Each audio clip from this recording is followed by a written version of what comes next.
Christmas ആഘോഷങ്ങൾക്ക് നേരെയുണ്ടായ ആക്രമണം RSS അജണ്ടയെന്ന് ഓർത്തഡോക്സ് സഭ തൃശൂർ ഭദ്രാസനാധിപൻ. ഓതിക്കൊണ്ട് കഴുത്തറക്കുന്ന നയമാണ് RSSന്റേത്. പ്രീതിപ്പെടുത്തലിന്റെ ഭാഗമാണ് ബിഷപ്പുമാർക്കൊപ്പമുള്ള പ്രധാനമന്ത്രിയുടെ ക്രിസ്മസ് വിരുന്നെന്നും യൂഹാനോ മാർ മിലിത്തിയോസ് ന്യൂസ് മലയാളത്തോട് പറഞ്ഞു.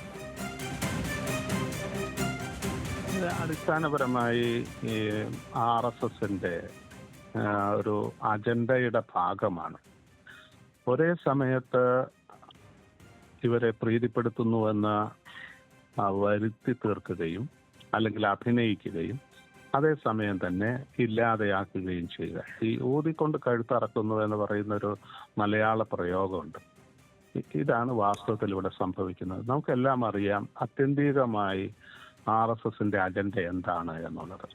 അത് അവരുടെ വിചാരധാരയിലായാലും അല്ലെങ്കിൽ സർവർക്കറുടെ പ്രസ്താവനകളിലായാലും രേഖകളിലായാലും വ്യക്തമാക്കപ്പെട്ടിട്ടുള്ളതാണ്. ആ ഒരു പദ്ധതിയോട് കൂടെയാണ് വാസ്തവത്തിൽ അതിൻ്റെ രാഷ്ട്രീയ മുഖമായ BJP അധികാരത്തിൽ വരുന്നത്. ആ BJP അധികാരത്തിലിരിക്കുമ്പോൾ സ്വാഭാവികമായും ആ അധികാരം ഉപയോഗിച്ച് കഴിയുന്നിടത്തോളം തങ്ങളുടെ പദ്ധതികൾ നടപ്പാക്കാൻ ശ്രമിച്ചുകൊണ്ടേയിരിക്കും.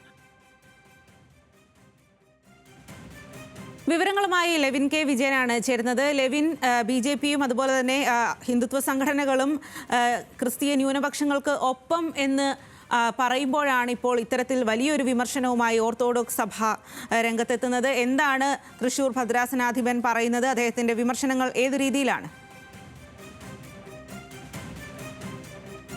പ്രതിഷേധമാണ് അദ്ദേഹത്തിന്റെ വാക്കുകളിലുള്ളത്. കഴിഞ്ഞ ദിവസങ്ങളിൽ പാലക്കാട്ട് നടന്ന സംഭവത്തെ പൂർണ്ണമായും തള്ളിപ്പറയുകയാണ് അദ്ദേഹം. ഈ സംഭവം BJPയുടെയും RSSന്റെയും അജണ്ടയാണെന്ന് തന്നെയാണ് തൃശൂർ ഭദ്രാസനാധിപൻ വ്യക്തമാക്കുന്നത്. ഇത് സഭയുടെ അഭിപ്രായമല്ല, പക്ഷേ തൻ്റെ വ്യക്തിപരമായ അഭിപ്രായമാണ്. എങ്കിൽ പോലും ഒരു ക്രൈസ്തവ സമുദായ അംഗം എന്നുള്ള നിലയിൽ, ക്രൈസ്തവരുടെ ഒരു പ്രതിനിധി എന്നുള്ള നിലയിലാണ് അദ്ദേഹം കാര്യങ്ങളെ വിശദീകരിക്കുന്നത്. ഈ സംഭവത്തെ പൂർണ്ണമായും തള്ളിപ്പറയുകയാണ് അദ്ദേഹം.